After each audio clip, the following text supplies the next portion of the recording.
Now, Miss Joan Crawford on the Bromo Seltzer Hollywood Star Playhouse.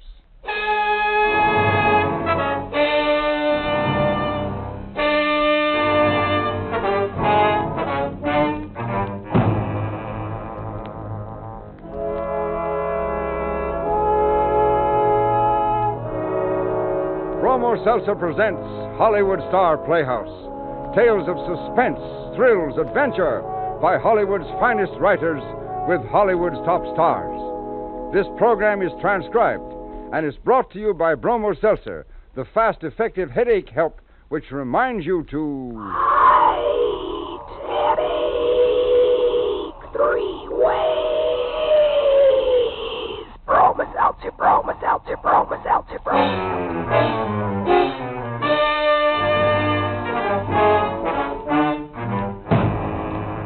Good evening, ladies and gentlemen. This is Herbert Rawlinson. Welcome to the Bromo Seltzer Hollywood Star Playhouse.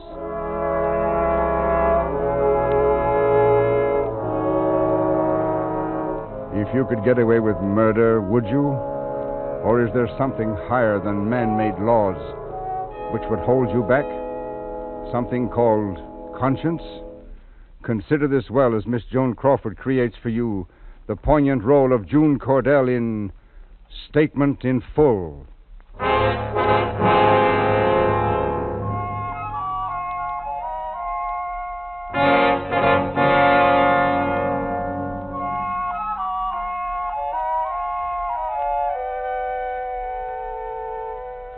I had never in my life so much as touched a gun before that night at Lookout Point. But killing is the easiest thing there is. All you have to do is pull the little trigger, and it's done. Never to be undone.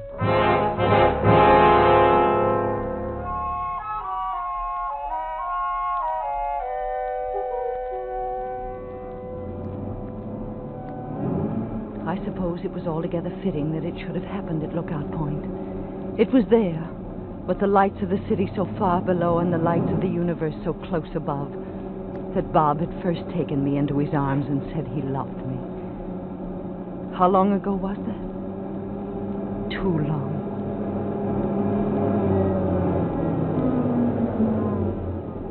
Place is completely deserted tonight. Got it all to ourselves, Joni girl. You know why? Those holdups.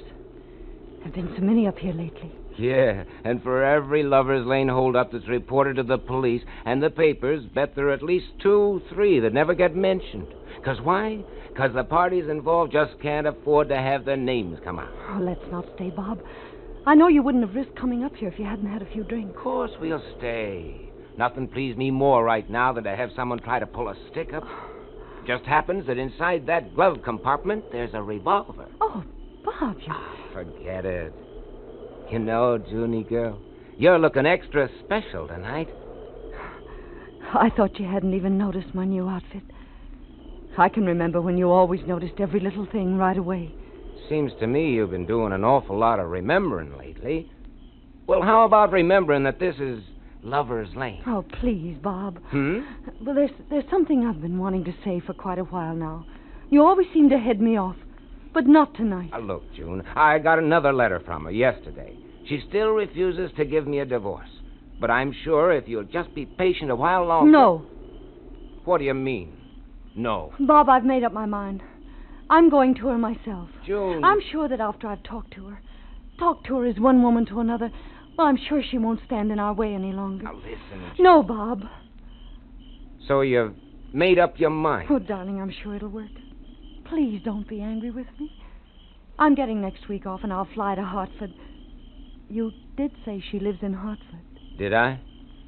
Well, she doesn't. Well, then where does she? Junie girl, she doesn't. End of sentence, end of paragraph, end of romance. Bob. Yeah.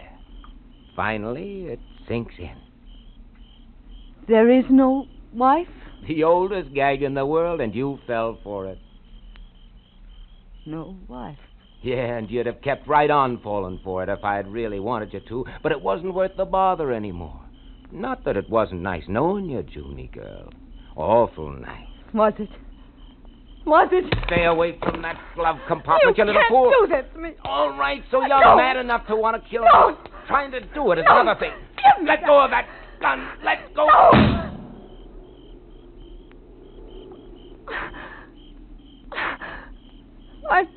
I did it. You sure did.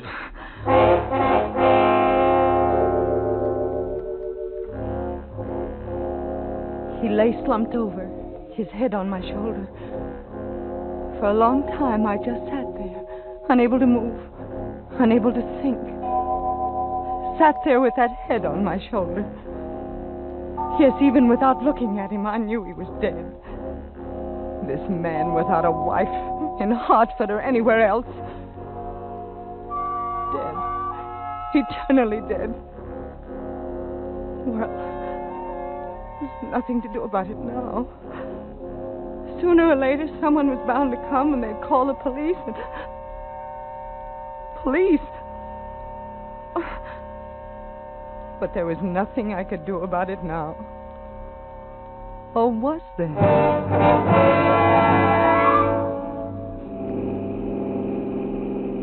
Funny how all of a sudden I knew what I had to do.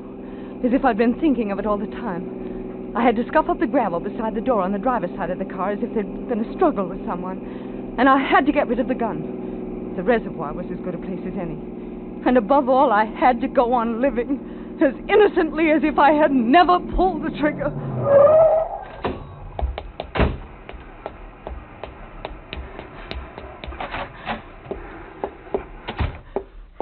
Yeah? Officer, is this the place to report? Louie, get the matron. A woman here looks like she's... No, I'm all right. Yeah? I was up at Lookout Point with my fiancé, and a man tried to hold us up, and Bob tried to grab his gun. More people get killed that way. Where? Outside in the car. Matron! Where is that matron?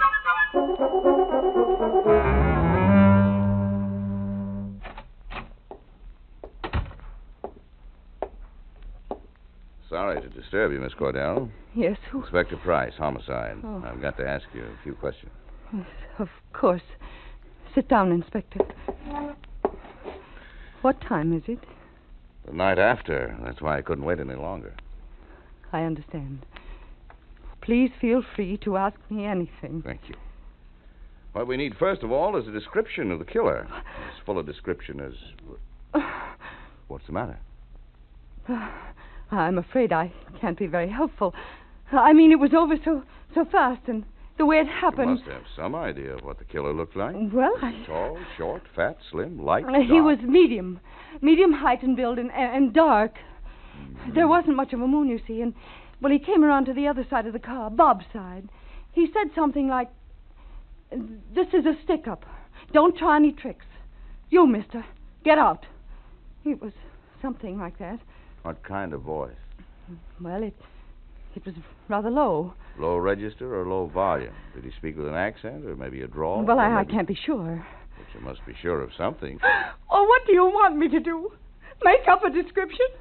Don't you think I'm as anxious as you are to see the man who killed Bob? But it wouldn't help any to describe the wrong man. No, it wouldn't. Well, maybe it'll come to you later. Yes.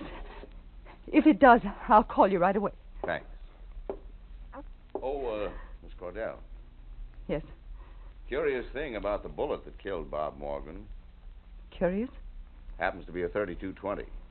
I'm afraid that doesn't mean a thing to me. Don't run into many .32-20s, which makes it that much more curious that Bob Morgan should own one. Bob had a gun? He never mentioned it to me. Then you wouldn't know. Know what? Why we can't find Morgan's revolver. Oh, maybe he got rid of it a long time ago. Miss Cordell, he took out his permit for that gun last month. I see. I'm sorry, but I can't help you about the gun either, Inspector. Well, one more thing. Oh, please. I'm sorry. What is it? How long had you two been engaged? Almost a year. A year next Tuesday. No wedding date, though. Huh? We were keeping it a secret. But it was set for next Tuesday. I'd already arranged to have next week off. Now, will you please Sure. go? Hope you feel better, Miss Cordell. I can see how much my questions have upset you.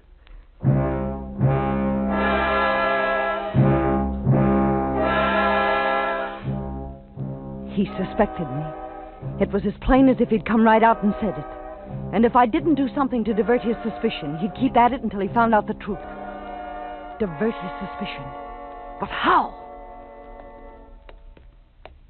Sorry to have to bring you here right from the hospital, Miss Cordell. That's all right, Inspector. Show up rooms just down the hall. Will there be many? Stage full. Right in here. Thank you. How about sitting here, Wherever you think best. They're bringing them in from the lockup now. Only be a minute. Inspector, Yes? it's true, isn't it, that sometimes a witness who can't describe someone can identify him instantly on sight. Oh, yes. Still haven't been able to trace that 32-20 revolver that belonged to Bob Morgan, though. Really? And there are those scratches. What scratches? Oh, didn't I tell you? There were some scratches on the right hand and wrist of the victim. Fresh scratches. Oh, I think I can explain that. You see, I have a kitten, and when Bob stopped by to get me, she scratched him. Those scratches, Miss Cordell, were inflicted within a minute or two of his death. Well, then it probably happened during the struggle. Right.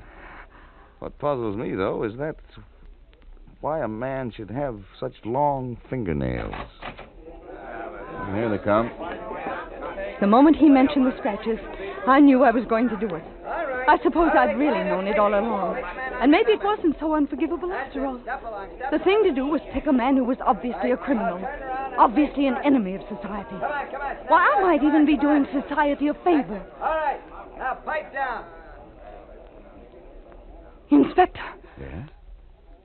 number 8. Could he say something? Number 8? Me. Yeah, you. Step forward to the white line. Now, read that blackboard the sergeant's holding. This is a stick-up. Don't try any tricks. You, mister, get out. Yes, that's him. That's him. That's the man who murdered Bob!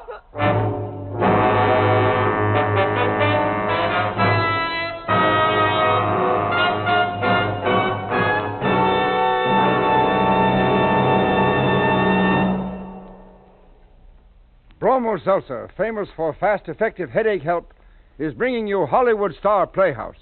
Tonight, starring Miss Joan Crawford in Statement in Full. Headache 3 ways. Bromoseltzer, bromoseltzer, bromoseltzer, bromoseltzer.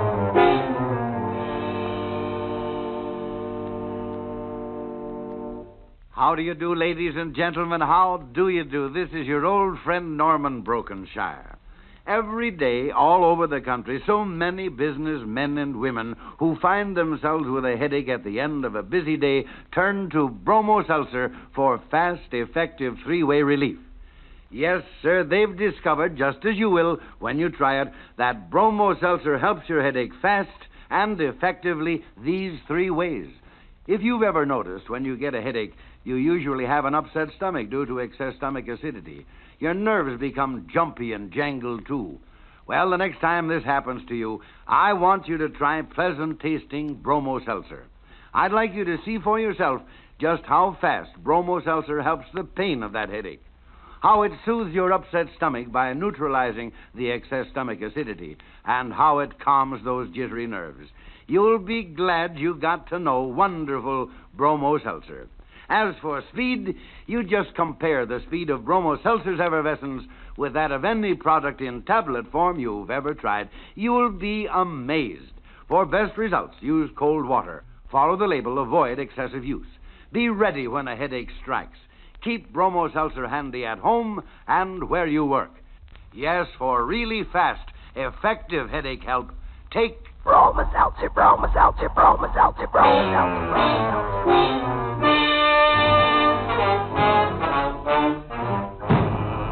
bromoseltzer. And now, Act 2 of Statement in Full, starring Miss Joan Crawford.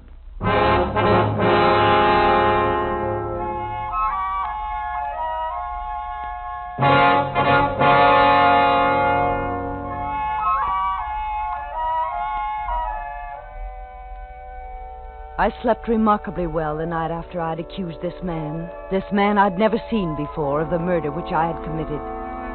I had expected a certain feeling of guilt, and yet I walked away from that show-up room conscious of nothing but relief. It wasn't until the day of the preliminary hearing that the reaction set in. Mostly it was the way he looked at me, the man I was charging with my crime. The way he looked when I raised my right hand and swore that I was telling the truth. The way he looked when I told my story. Those eyes seemed to mock every word I said. I was almost glad when the moment came for him to take the stand. Raise your right hand. Do you solemnly swear to tell the truth, the whole truth, and nothing but the truth, so help you God? Well, young man? I solemnly swear. Silence.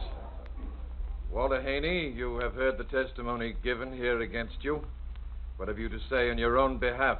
What difference does it make if you believe her? Is that all you have to say at this time? Yeah, that's all I have to say. Then I have no alternative but to order you held on a charge of murder in the first degree. No! This court stands adjourned.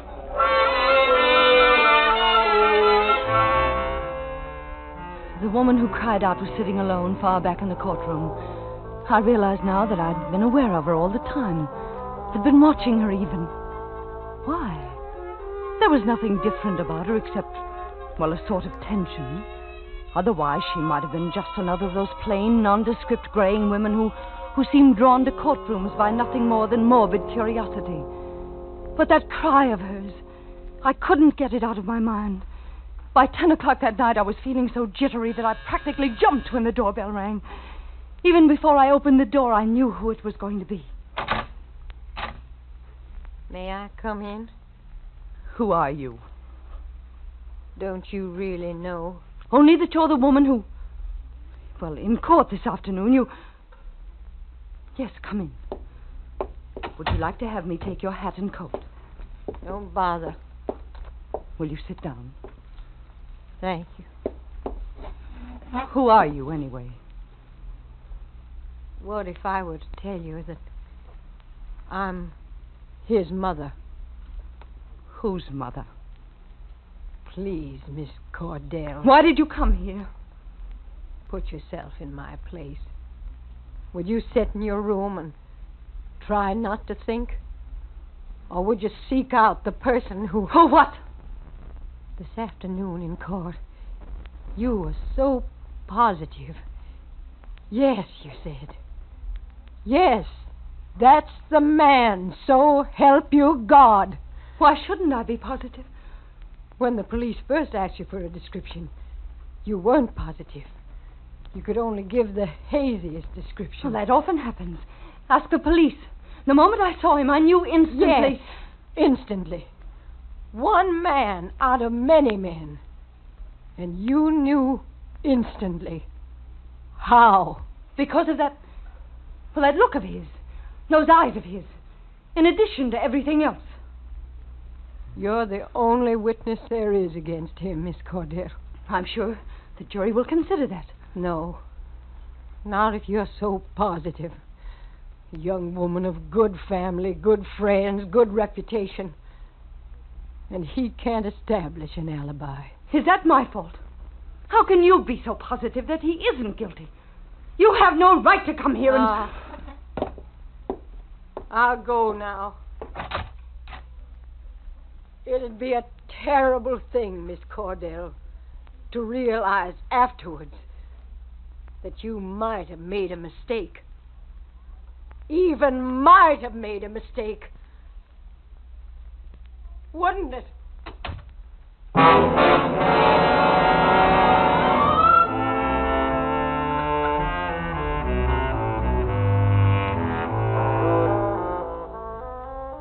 I dreamt that night that I was at Lookout Point again, and everything repeated itself, just as it had happened that night, except for one thing. Just as I pulled the trigger, I caught sight of somebody watching. It was the woman, and she looked at me sadly and said, "And for this they'll execute my son."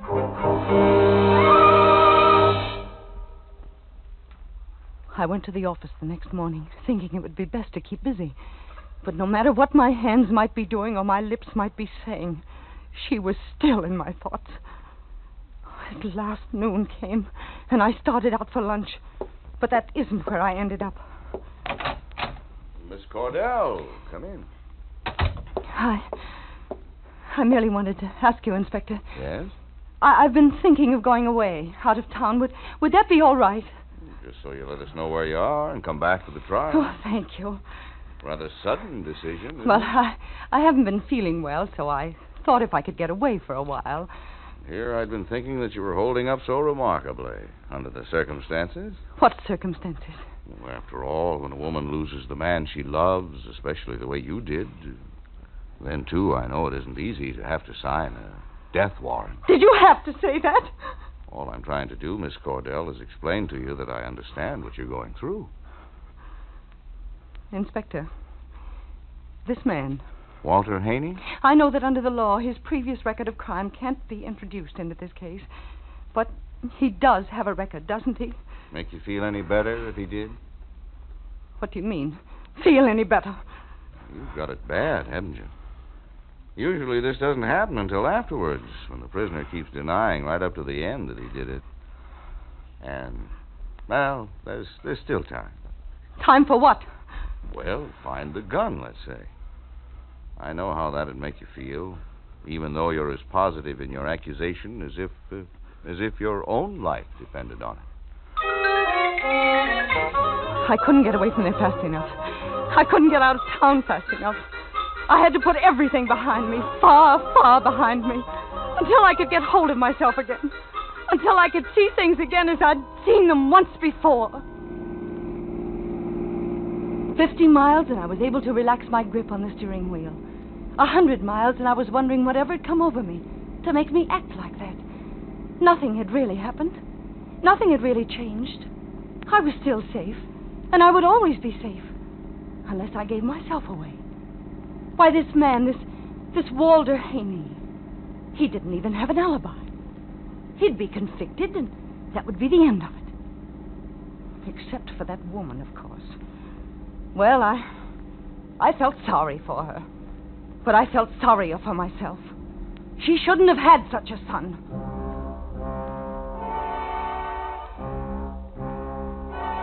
Oh, I was so sure of myself again. But not for long. For everywhere I went in the days that followed, I kept seeing that woman's face. At first, I thought it was an illusion. But no, I saw her. She even touched me while I was shopping in a department store. I saw her through the window of a restaurant while I was eating, and at a crowded intersection while I was waiting for the signal to change. And though I fled from one city to another, from one state to another, it happened again and again and again. Until at last I came to realize that it was no use trying to run away, that it would never be any use, that unless I told the truth, gave myself up, I would always be haunted, tormented by the face of that woman.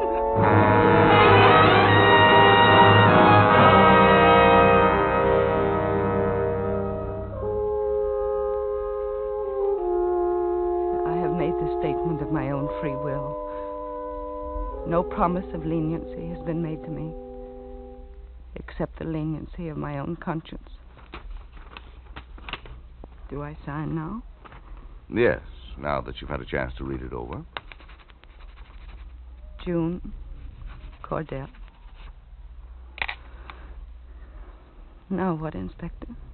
Matron will take charge. Oh, here she is. Oh no! Yes, Miss Cordell. I'm the matron. You're the matron? But you said... I said, what if I were to tell you that I'm his mother? So that's... I was sure all along that you were guilty, So that's... but I had no way of proving it. Well, Bertha here has a flair for the dramatic. The part about having you see her in crowds wherever you went was her own touch. Anyway, that man I accused won't have to die now. As a matter of fact, he will. You see, he's been up for extradition all the time. The state of Illinois wants him for murder. So he'll die anyway? And I'll have... Oh, that's good. Oh, that's good.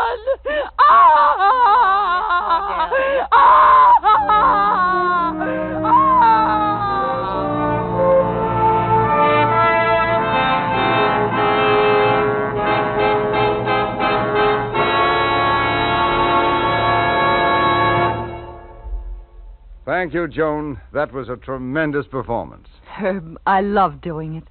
And may I say thanks to all the rest of the cast. Donald Woods, Harry Bartell, John McIntyre, Paul McVeigh, and Jeanette Nolan. Thanks again, Joan. In just a moment, I'm going to introduce Dick Hames, the star of next week's play. Now, here is Norman Brokenshire. Thank you, Herb. An exciting story. Say there, neighbor, if this has been an exceptionally trying day for you and you've ended up with an annoying headache, get fast, effective, three-way relief with Bromo Seltzer. It's amazing how fast Bromo Seltzer works in helping your headache all three ways. These three ways.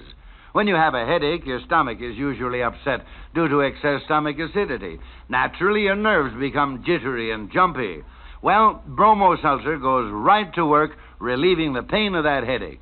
Bromo Seltzer neutralizes that excess stomach acidity, soothing the upset stomach, and it calms those jittery, jangled nerves. Wonderful? Ah, you bet it is. To really appreciate what a great headache product Bromo Seltzer is, try it on this guarantee. You must be satisfied or your money back. You'll like it all right. And you'll like the pleasant, refreshing taste of Bromo Seltzer. As for speed, just compare the speed of Bromo Seltzer's effervescence with that of any product in tablet form you've ever tried. You'll be amazed. Keep Bromo Seltzer handy at all times. Be prepared to... Fight headache three ways. Bromo Seltzer, Bromo Seltzer, Bromo Seltzer, Bromo Seltzer.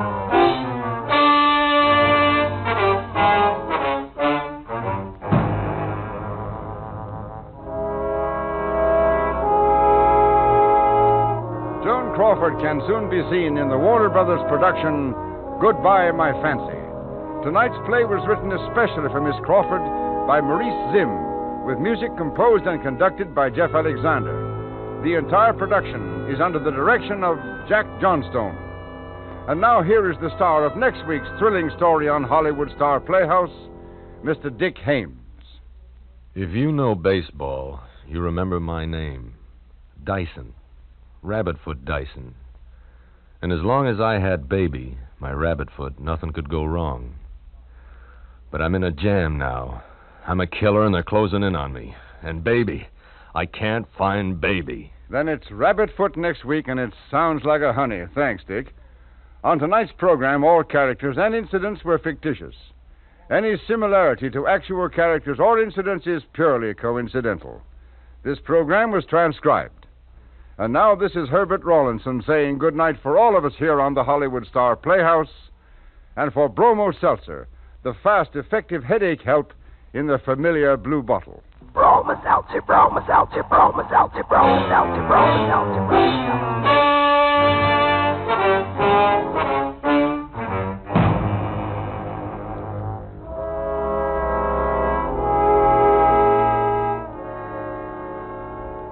This is CBS, the Columbia Broadcasting System.